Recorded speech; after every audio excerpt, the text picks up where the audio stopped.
Very good afternoon, our parents of our P1 and P2 children. I'd like to give you a warm welcome to this special session of our Parents Connection session. You will see right at the bottom right-hand corner, there's a QR code for you to send in any questions that you may have as you continue to stay with us. There are two segments to this session. The first segment, I'll be addressing you, and then my VP will be briefing you. Our second segment is our question and answer segment. So do send in your questions. If anywhere along the briefing or the address, just send in your questions at the bottom right-hand corner via the QR code. For now, we will transit to the first segment of my address and my VP's briefing. We'll see you in a while. Good afternoon, parents. Welcome to our Parents Connection session. I'd like to begin this session by expressing our appreciation for you, especially during our HBL sessions. In addition, we also want to thank you for your understanding and your cooperation when we reopened our school in phases. We reopened our school in phases into a new normal of wearing masks, a new normal of heightened personal hygiene, a new normal of social distancing, a new normal of teaching our children social responsibility. While all these safe distancing, safe management measures change, routines change, but what remains unchanged is our vision, our mission, and our values.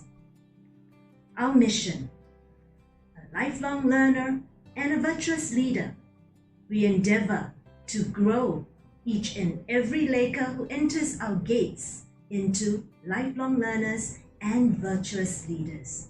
And we achieve that by nurturing critical thinkers, active contributors, and responsible leaders who are anchored in our school values of love, perseverance, responsibility, integrity, diligence, and respect. We are also committed to our mission of providing quality education to nurture wholesome individuals. We place our students in the center of all our programs, our plans, and our decisions. And it's important to us that we provide each child a unique Laker Total School experience. This is our Laker Total School Experience Framework. There are 4 components: the environment, relationships, curriculum, teaching, and learning. Let's look at the first 2, environment and relationships. We are committed to establishing caring and enabling environment for our students. And this not only refers to our physical environment, but also the psychosocial environment, which is safe, inviting, and inclusive. And we wanted to make sure that that happens even during home-based learning. In order to ensure the development and well-being of all our students, we have a committed team dedicated to looking into these areas.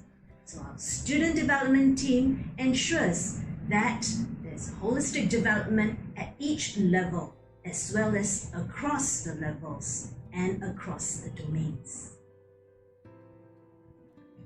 And during our home-based learning, we wanted to ensure that learning is accessible to every child. And that resulted in more than 100 school laptops being loaned out to our students. We set up helplines in order to support and to address all queries and needs that were surfaced by our students and our parents. For students whose parents are essential workers or students who require that extra nudge and supervision in school, we had home-based learning in school. And while doing all that, we were gathering feedback every now and then to ensure that we kept improving ourselves to meet the needs of our students. Relationships.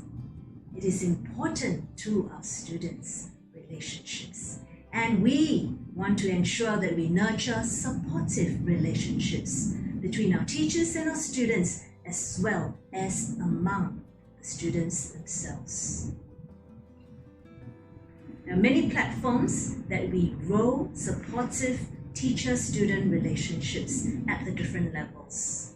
At the cohort level, the class level, and the individual level, all through the different activities that we have planned out for our students.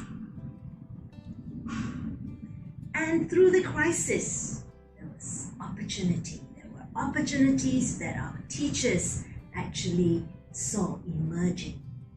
One of which is the fact that our students had to report directly to the classrooms, and they capitalized on that opportunity to engage our students one-to-one, just to build the relationship with them, just to have a chit-chat session, just to find out how they're doing and how we can support them better. What amazing teachers. Peer relationships. Peer relationships are important to our students, if not even more important, especially to our upper primary students. And we will ensure through the various platforms where we provide peer bonding, peer influencing, as well as to empower peer helping behavior. And during HBL, how did we maintain, sustain, continue these relationship building between teachers and peers through our Google Meet sessions by our form teachers as well as by our subject teachers. And in a week, we have our students meeting our teachers and their friends at least 4 times a week. Let's delve into the last 2 components of our Laker Total School experience, the curriculum and teaching and learning. This is our total curriculum map, which comprises the curriculum and the co-curriculum. Even during HBL, we provided and ensured that there's a balanced and holistic curriculum for our students. We ensured that each subject is allocated a time slot, including subjects like PE, character and citizenship education, music, and the arts were given a time slot where children were engaged in the development in these areas. While it was relatively easy for us to ensure that holistic development in the curriculum, it was slightly more challenging for us to ensure that development in the co-curriculum. And that required our staff and our teachers and my key personnel to engage in reframing, reimagining, and redesigning so we can continue to bring these positive learning experiences to our students. Our core curriculum is undergoing a lot of reimagining and redesigning, and you will see how it will turn out when we offer it to our students.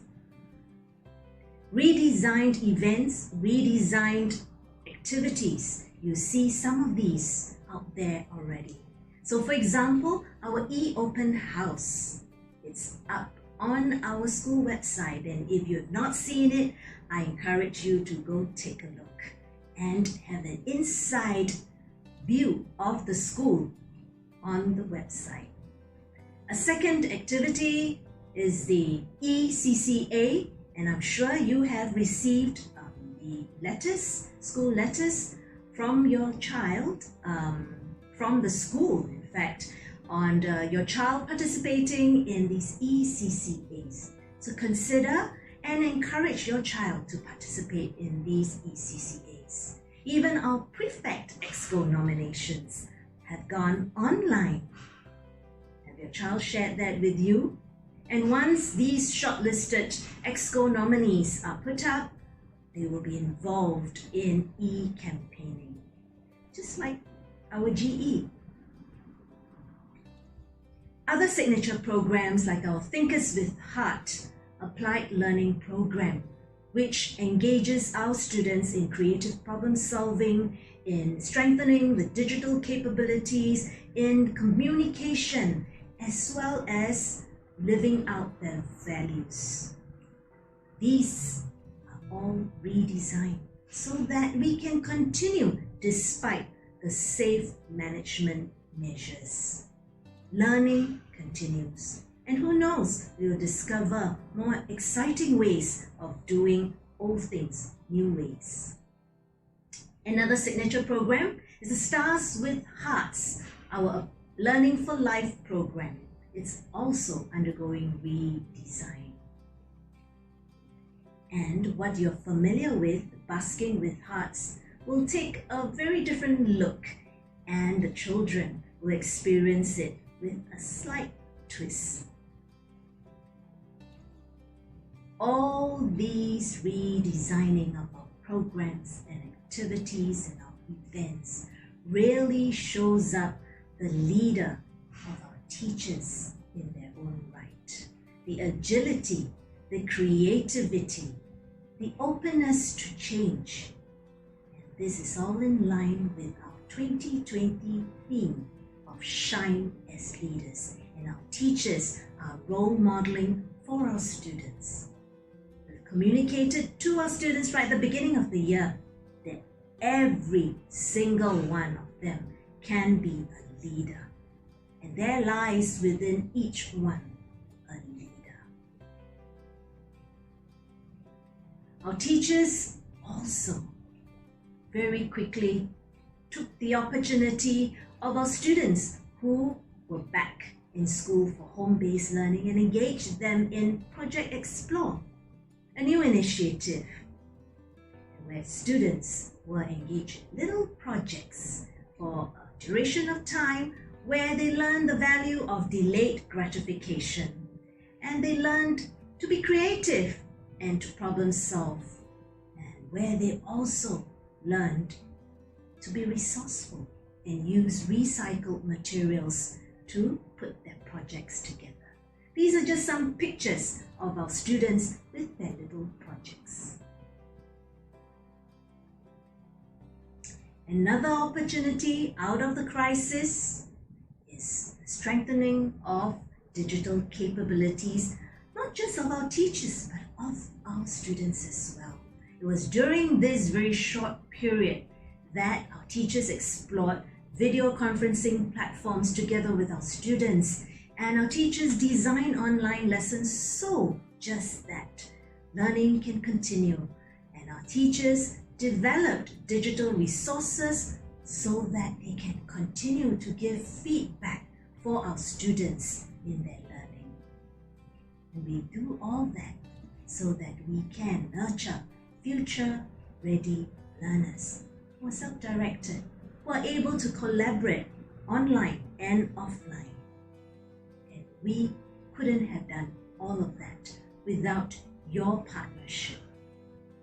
We want to thank you, and we want to encourage you to continue to support, motivate, encourage your child in your role as parents, to recognize and capitalize on their strengths, to appreciate the little efforts that they put in, as well as to focus on the process and not just the end result. And at the end of it, to nurture children with positive mindsets, which will go a long way with them in life. We also want to appeal to you to continue to work with the school, to work with your teachers, to grow your students, grow your children in their strengths and their interests, to continue to have that open channel of communication with the school and with your subject teachers. Continue to partner us as we are on the same side, as we want to partner you to develop your child holistically. So let's work hand in hand. Let's work together with all our other partners, stakeholders, and partners in the community, because it takes a village to raise a child. With that, I thank you. Good afternoon, parents. I'm Madam Sabia, the Vice Principal, and today I'll bring you some matters regarding Primary 1 and Primary 2. Namely, I'll be talking about the revised selection of the EMB, which is the Edusave Merit Bursary for P1 and P2. Also about Good Progress Award, which is GPA, specifically for P2, and the class allocation at the end of P2. Let me explain to you the revised selection for the EMB and the GPA. What is EMB? EMB is Edusave Merit Bursary, and it is given to students who are in Primary 1 and 2 who meet the following criteria. The first criteria, Singapore citizen. Second, students who consistently demonstrated positive learning dispositions in the course of the year. I'll explain about learning disposition in a while. Third criteria is students who have demonstrated good conduct. So a good conduct is one of the criteria that your child must meet in order to get the EMB. And the last criteria is the monthly household income that does not exceed 6,900 or per capita income does not exceed 1,725. And your child will receive the award amount $200 for EMB Primary 1 and 2. GPA. GPA is Edusave Good Progress Award and is given to students who are in Primary 2 and 3. For Primary 1, you do not have GPA. Criteria, Singapore citizen, and students who do not qualify for the EMB but show the greatest improvement in learning disposition within the year and have demonstrated good conduct, and the award amount given is $100. So the award notification will be sent to parents if your child is eligible for EMB. And how will you receive the award? You will receive the award monies by check. So earlier on, I mentioned about the good learning dispositions and how we use the learning dispositions to select the students for the EMB and the GPA award. In Lakeside Primary School, the personal qualities are the learning dispositions, which include skills and attitudes that our students develop as they spend their growing years journeying in Lakeside Primary School. There are 5 learning dispositions which are aligned to our school values and vision: communication, reflection, managing self, motivation, and teamwork. The last 3 learning disposition, managing self, motivation, and teamwork, are tagged to our school values: love, responsibility, integrity, diligence, perseverance, and respect. The learning disposition details can be found in the student handbook. So if you look at your child's student handbook and you refer to page 12 to 13, you'll be able to go through the learning dispositions with your child. Here I'm showing you the content of the learning disposition, which is also in the student handbook. If you look at the first 2 bullets, it refers to the Primary 1 and 2 for communication, for reflection, and so on. So just refer to the P1 and P2 learning dispositions, which is relevant to your child. For example, for communication, I allow opinions and views to be heard, contributed, or shared. I'm able to express ideas. That's for primary 1 and 2, for communication. And for reflection, and you have managing self, which is tech to love, responsibility, integrity, diligence. You have motivation and teamwork. So the 5 learning dispositions are all found in the student handbook that you can go through. So the form teachers have sufficient opportunities throughout the year to see the positive learning traits that demonstrate your child's learning disposition. And based on that, the teachers will make the recommendation for your child whether your child will be eligible for the EMB or the GPA. The form teachers also gathers input and feedback from subject teachers and the year head on the students' learning disposition. This will provide the holistic input for your child.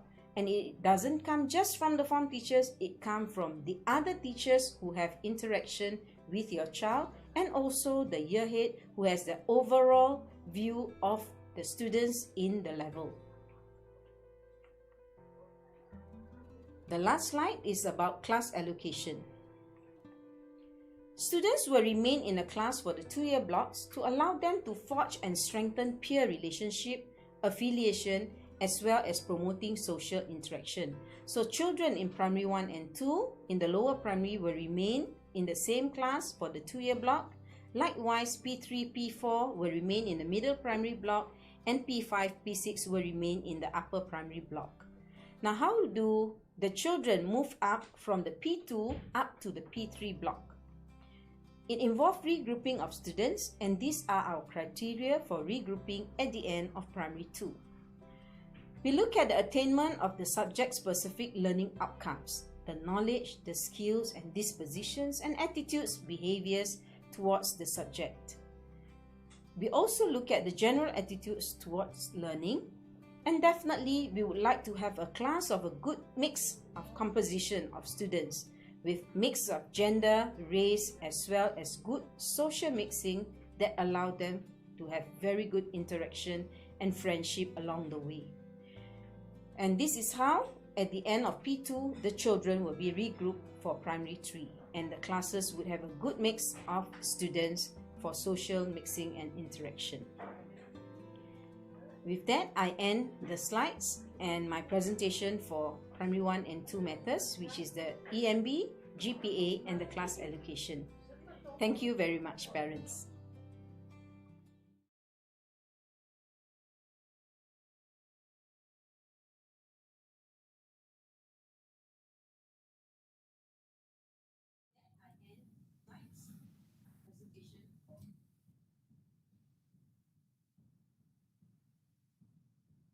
Welcome back, parents.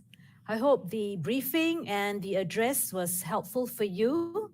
And once again, if you still have questions, do send in your questions via the QR code on the bottom right-hand corner. Okay, let me introduce our panelists here with us. Let's begin right from the top, and on the left, I have my level head for English, Miss Lee. Hello, everyone. And then I have my HOD for Math, Madam Goh. Good afternoon, everybody. And next we have our level head for Math, Mrs. Cheng. Hello, everybody. And we move on to the second row. My vice principals are also with me. So we have my vice principal, Madam Salbia. Hi, good afternoon. And my other vice principal, Miss Uma. Good afternoon, everyone. Then we have our subject head for Tamil language, Mrs. Kumar. Hi, good afternoon, everyone. And our year head for primary 1 and 2, Madam Low. Hi, everybody. Okay, looks like we are ready to start this session. The first question that we have in here, okay, is asking about top students, I think we are looking at parents who have experienced schooling quite differently from what schooling is like now. So, will there be top students in school for the primary one and primary two students? I'll take this question. To begin, those of us who have older children, you'll realize that our primary one and two children do not have exams, they do not have weighted assessments. So it's ongoing feedback that gives them a chance to improve on whatever they are doing, that they are learning, right? And that's for two main reasons. One is to help our primary one and two children to ease into primary school life. And secondly, but importantly, is our bid to shift away from overemphasis on grades and exams. Why?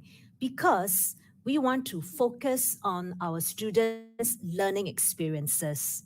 We want to focus on character building, on inculcation of values, and the development of positive learning dispositions right from primary one and primary two, so that we ready our students for the rest of the years in the primary school as well as for life.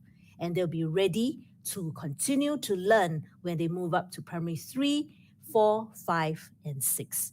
So, my answer is there will not be any top students, but we want to affirm our children on their learning and the inculcation and development of values, and they will be presented with certificates by their form teachers. And in this situation, it will be class-based presentation, class-based ceremony. I hope that answers your question. Let's go on to the next question. Okay, our next question, very much related, asking about how will our P2 students be allocated to the primary three classes? Okay, so can I get Miss Uma to respond to that question, please? Miss Uma. Okay. All right. Thank you very much for that question. Allocation to P3 classes, we consider basically, I share with you three main criteria that we consider. Firstly, academic consideration.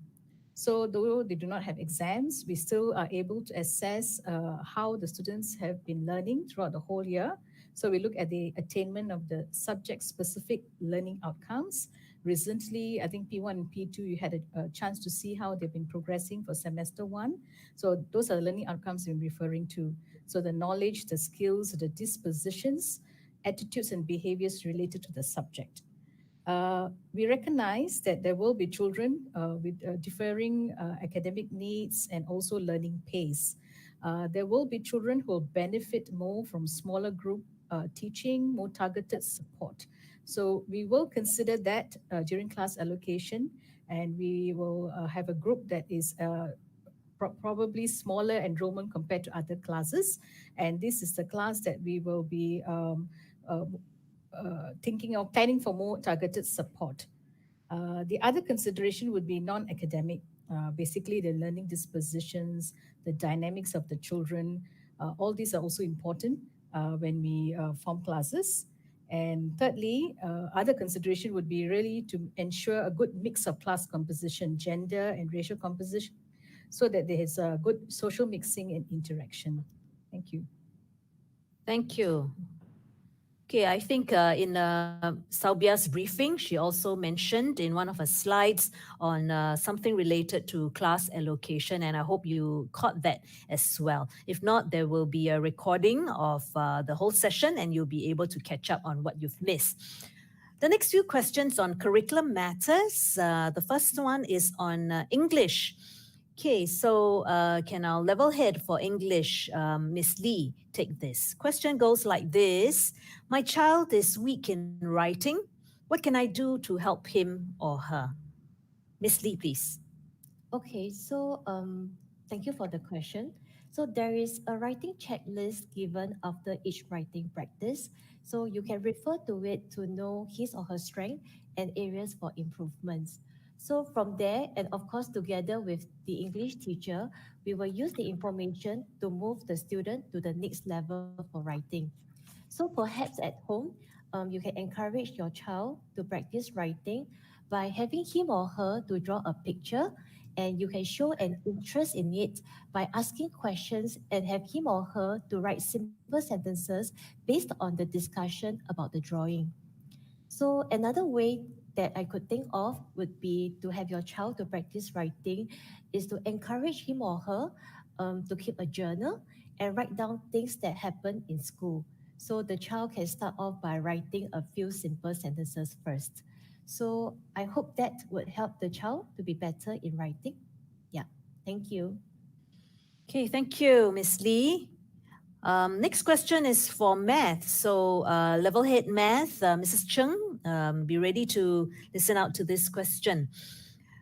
My child is doing well in math according to the assessment checklist and her daily work that is sent home for me to observe. So, however, I see that she is not being pushed enough to reach her full potential. Is there anything that I can do as a parent or the school can do to push these higher ability pupils to greater heights? So, Mrs. Cheng, can you address this question, please? Thank you, Mrs. Goh. Okay, at P1 and P2, we cater to the different needs of the pupils in class through differentiated teaching and learning during lesson time. So, your child's teacher may have set aside certain activities that your child can explore after he or she has completed the tasks that are assigned in class, or your child may also be given opportunities to work more independently for problem solving activities or tasks.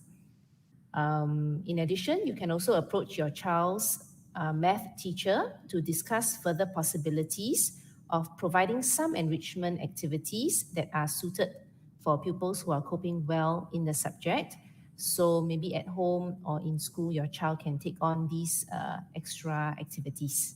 Thank you. Thank you. Anything to add, HOD for math, Madam Go? I think regularly speaking to the child and then asking them to think on the feet with the daily things that's happening around them. It's like telling them about the time, going to the supermarket and talking about the prices on the shelf. All these are authentic life experiences that will help the children develop thinking. An example would be you want to ask them, if I want to buy a packet of apples and compared to three apples, which one would I choose and why? So listening to them and getting them to think about things, there's no right and wrong, that would be very helpful in developing problem solving skills and in time to come help them in their maths learning. Thank you. So it's helping our children to see the relevance of what they are learning in their everyday life and not to segregate school is school and then weekends or family life and whatever we're doing outside school is totally separate. So that's a very good suggestion. Let's move on and look at some other questions. This is to do with mother tongue. So, Mrs. Kuma, could you listen out for this question and answer this question? My child does not speak mother tongue at home. How can I help my child? I think this is quite a common scenario, right? So, Mrs. Kuma, please. Yeah, thank you for the question. Yes, like what Mrs. Go said, it's a common question among our P1 and P2 parents. So I just want to let you know for mother tongue language, we give a lot of emphasis to speaking and listening skills at P1 and P2 levels to build their foundation for the mother tongue language. However, do note that the 1 to 1.5 hour of exposure to mother tongue language in class is not sufficient for them to pick up the language adequately. So we definitely need your help, parents, at home. So it would be helpful if mother tongue is also spoken at home. Okay, for a start, expose them to the mother tongue TV channels like Channel A, Channel U, Surya, or Vasantham. And based on the programs that you have watched with your child, start conversations with them in mother tongue language and encourage them to respond back in mother tongue as well. It is okay even if their response is a mix of English and mother tongue. It is always good to start somewhere. Even in class, our P1, P2 teachers tap on bilingualism whereby they use both English and mother tongue to explain or give instructions to our students at time. So students are quite used to it and they can replicate that at home for a start. So I hope that helped you to guide your child in speaking in mother tongue language at home. Thank you. Thank you, Mrs. Kumar. Another question on the English. Okay, says here, how does the teacher know the progress of each student? Since there is no exam in primary 1 and 2 now, so can my English level head, Miss Lee, could you address that? Okay, so instead of exam, we monitor children's learning progress closely through their daily work, classroom observation, and performance tasks. So through these platforms, we will provide timely feedback to each student and feed forward to their learning. Thank you. Okay, thank you, Miss Lee. This is for on-level programs. Very important. So can my year head, Madam Low, address this? Says, will there be P1 and P2 concert this year? I think you've heard from the other parents how much they've enjoyed the P1 and P2 concert, seeing their own child performing. So maybe, Madam Low, you could address that question, please. Thank you for the question. Maybe I will start off with giving the P1 parents an idea of how our concerts are like in the past. So for the past few years, we have been inviting parents to watch the performances put up by our P1 and P2 students. They will be dressed in costumes and presenting items like skits, song, and dances. However, unfortunately, this year we will not be inviting the parents due to the COVID-19 situation. We will be redesigning our concerts into an e-concert. So our students will continue to celebrate learning and their achievements through the e-concert. Our teachers will be guiding our students in preparing for the items. So you can expect to see small group performances or solo performances, and they will be showcasing their talents and displaying their confidence. So the students' performances will be recorded and a link will be sent to the parents later on.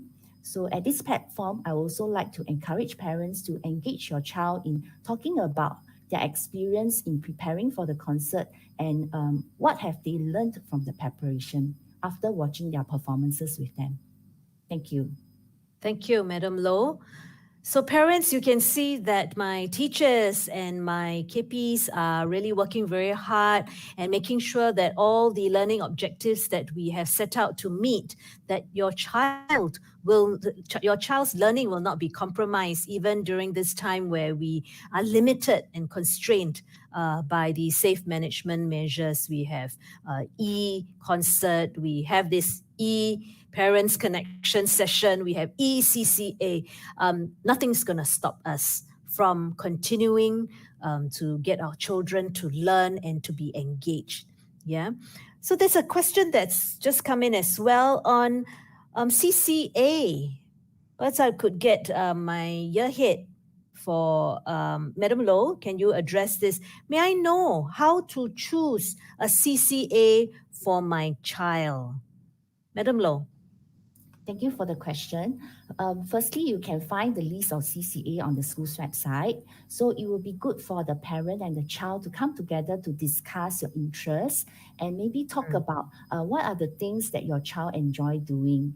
And then look at the schedule that we have available. Currently, the school is on ECCA, but in normal times, our CCA usually happen on a Tuesday.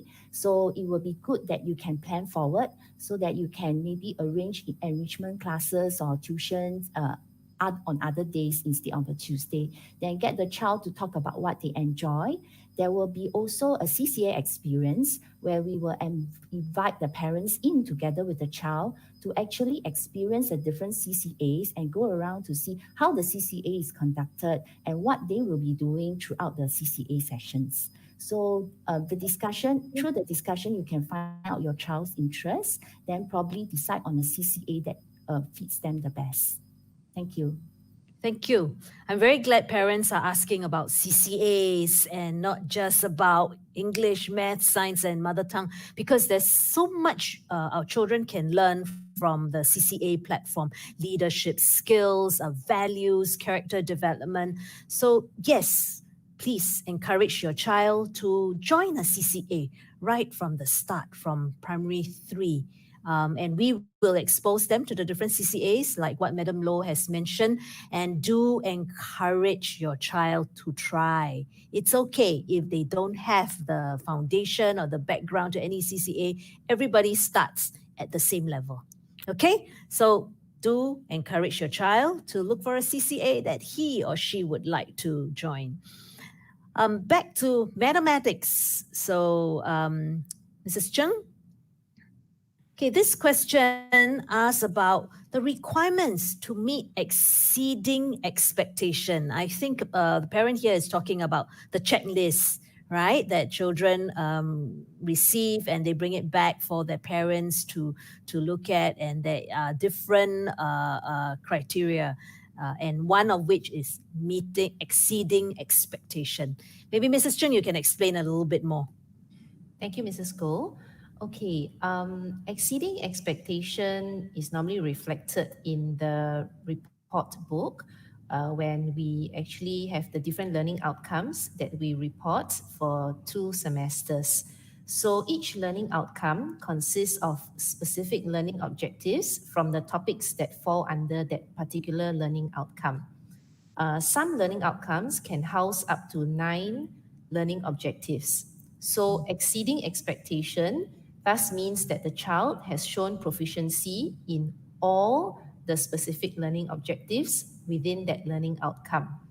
So the assessment checklist that comes after every topic would give you a good breakdown of the learning objectives within that topic, and also give you some detailed information on the areas that you could work with your child further. You could also approach your child's math teacher if you want more details and further clarification on how the exceeding, meeting, or approaching expectation was decided upon. Thank you. Okay, thank you. I hope that answers your question as well. Our next question is has a slightly different angle, looking at special needs students. So, Madam Saubia, be ready to answer this question here. Since does the school have teachers trained in handling special needs students, for example, ASD? Madam Saubia, please.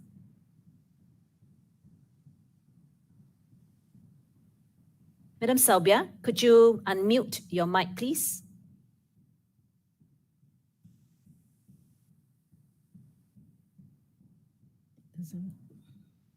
Doesn't work. Okay, we can hear you now, Madam Saubia. No, it was unmuted, but then it's now muted again. So sorry for the technical problems. Okay, good. Yes. Okay. So our students, our teachers are not specifically trained to teach students with special needs. However, we have allied educators in our school. They specialize in the learning and behavioral needs of our special needs students. They will support and assist teachers to help plan and adapt the curriculum to the learning needs of these students. At the same time, they will also work with our MOE educational psychologists on the assessment and the intervention plans. So putting together all this support, they will work closely with the student with the special needs to look into the curriculum as well as the other aspects such as the social skills, emotional skills, and behavioral issues. So allied educators will support our teachers in helping to meet the needs of our special education needs. Thank you. Thank you, Madam Saubia. So we also want to mention that here at Lakeside, our educational philosophy is every individual can. That's what we believe in, and we reach out to children with different needs. And we believe they can learn, they can contribute, they can achieve, and can be nurtured.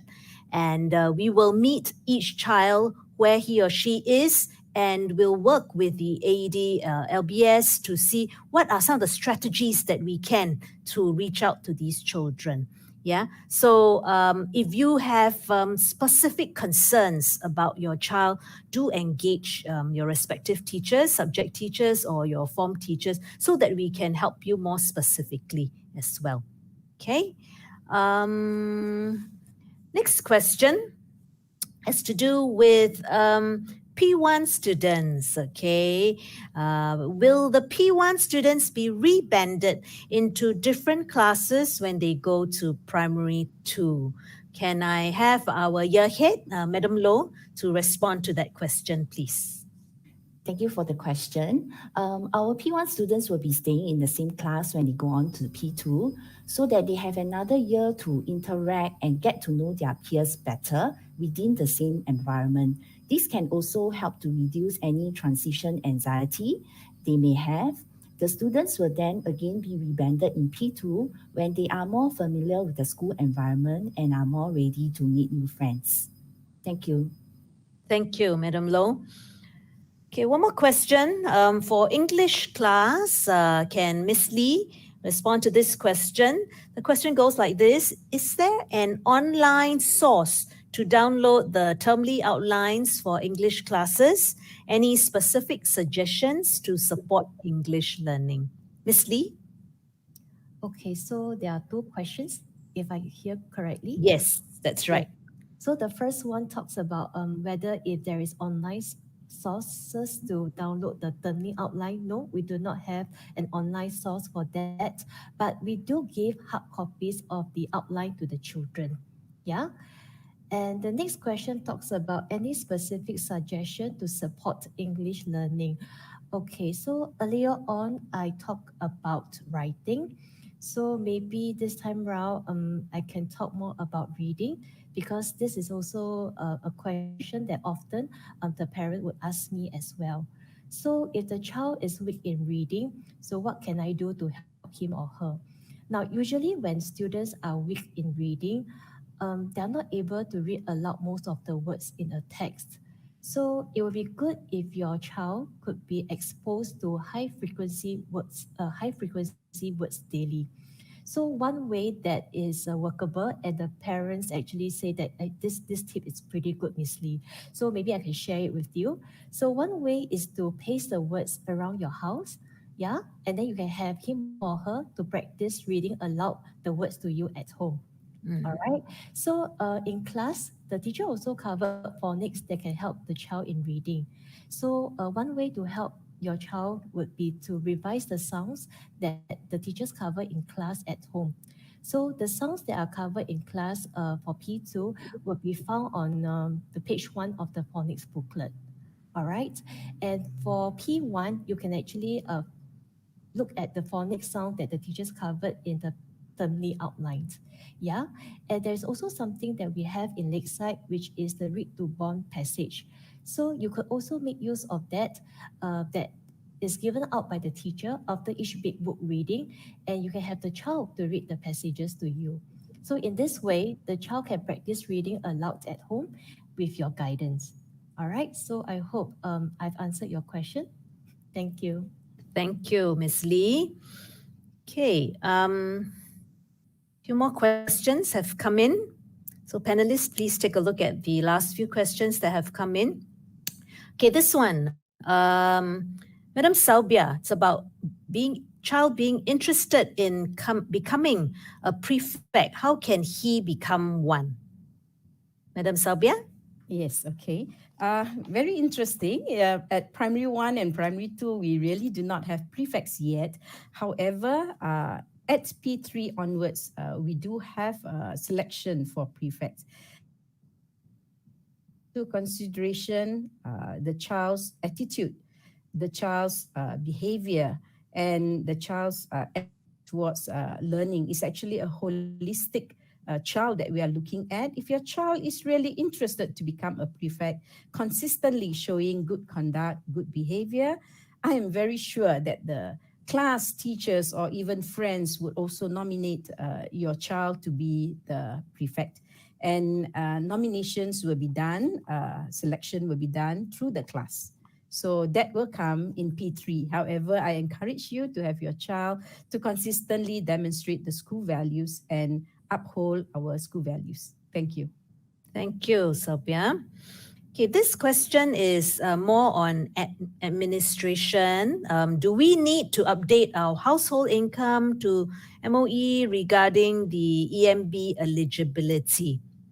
Okay, would either my Yahid or Salbia, would you like to take this question? Yeah, I'll take this question. Thank you. EMB has got the eligibility criteria for household income. That means, I'm just repeating, household income should not exceed 6,900 or your per capita income does not exceed 1,725. At the school level, we do not have your household income data other than the one that was submitted right at primary 1.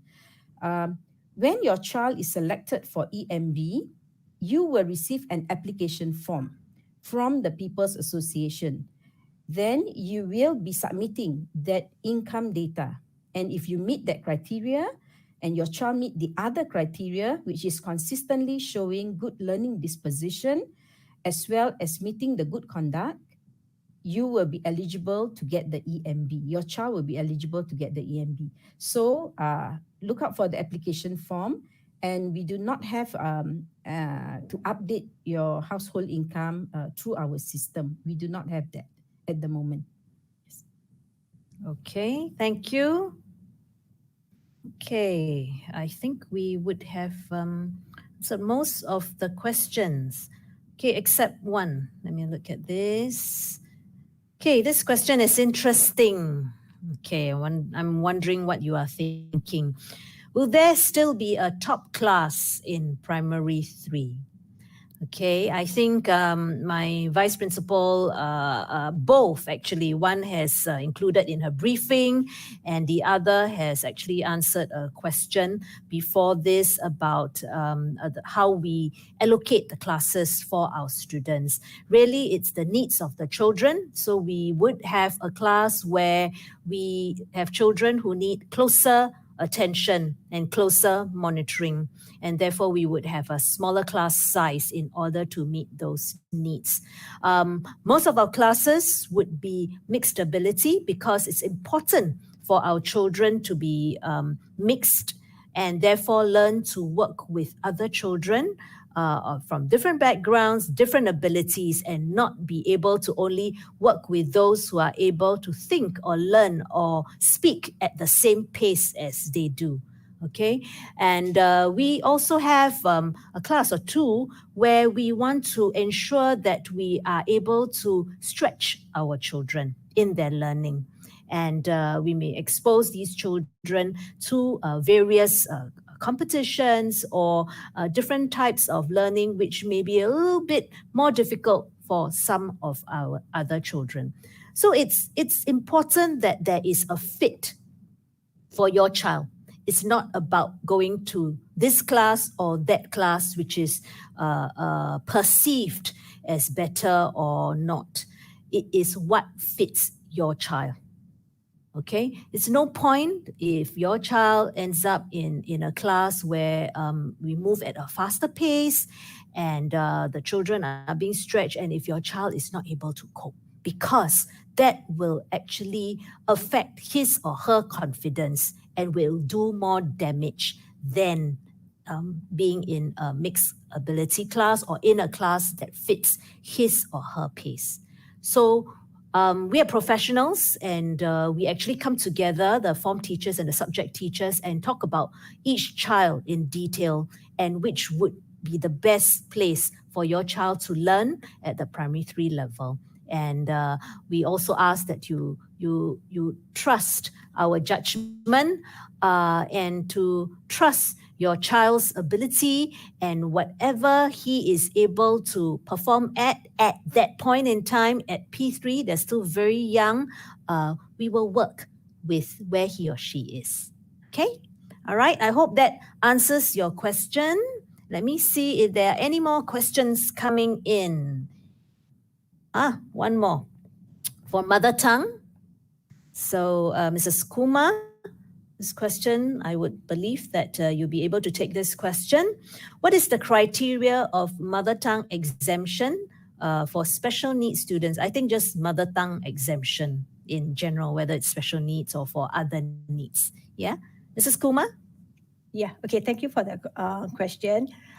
Basically, there are only two different criteria that we will consider when we want to send for approval to MOE for mother tongue exemption. Firstly, for students who have learning needs, they have got difficulty learning mother tongue and it affects their learning for math, English, and science. So if it is noted by teachers and reported to our school counselor or psychologist, we would recommend them for mother tongue exemption, provided they have seen a psychologist and they have the report. Second criteria would be for students who are returning Singaporeans where they do not start their foundation in Singapore. So they really miss the learning from P1 and let's say they come in at P4 or 5 level, the foundation is definitely not there. So for such cases, we will put up the approval to MOE for mother tongue exemption.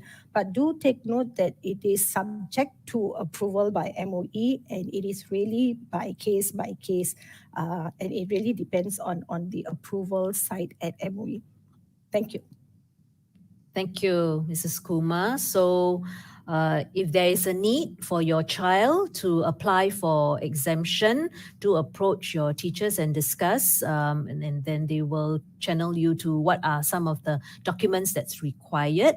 And really, as mentioned, the approval is subjected to approval by MOE. One last question. I think we have mentioned this, but I think we can repeat that again.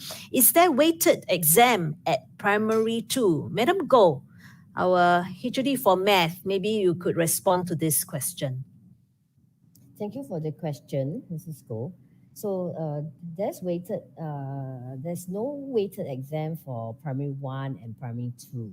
As mentioned by Mrs. Goh much earlier, we want to focus on getting them to enjoy learning. So even when we say there's exceeding expectation, meeting expectation or approaching expectation, it is not something that we are using it for them to compete over. It's more of like we want to take each child to learn at their own pace. And then those who can do more, they can learn more. So there is no weighted exam at primary 2. We would like to focus on the learning, and then we like them to enjoy the learning. And then with the fundamentals they have picked up, they can proceed on to the middle primary and the upper primary before we start to count the marks.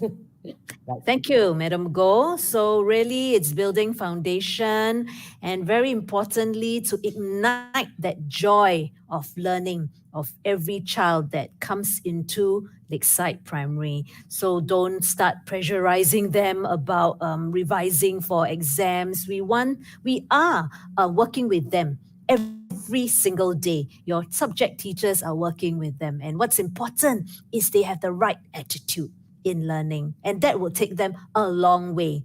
That would actually help them in their learning for life. Yeah, our vision, learners for life. Yeah, so that's all we have in terms of questions that's been coming in.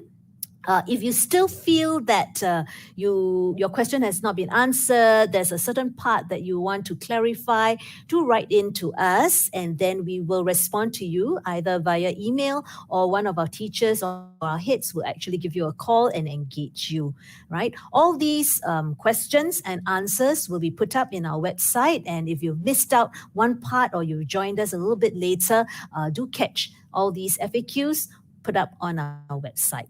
With that, we want to thank the panelists and we want to thank all parents who took the time to join us and to ask the questions. We hope this session had been helpful for you, and we wish you a good rest of the evening. Goodbye.